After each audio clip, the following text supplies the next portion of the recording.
Ayon kay Carpio, dehado ang Pilipinas sa gentleman's agreement na pinasok ni Duterte at President Xi Jinping para hindi makapagpadala ng repair at reinforcement sa BRP Sierra Madre na kumikilala sa UN Shore na sakop ng exclusive economic zone ng Pilipinas. We agreed not to bring construction materials, and we have the exclusive right to put up a structure. Ang ginawa niya, crinipol niya yung ating right. Ni-reduce niya yung right natin against the Constitution yan.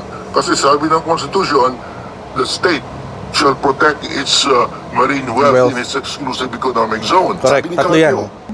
Kanina, kausap ko yung isang friend natin na abogado, sabi niya, kung ongoing pa rin. Kung ongoing pa rin yung transaction. Even if the person is no longer a public officer, pwede siyang makakasuhan ng graft.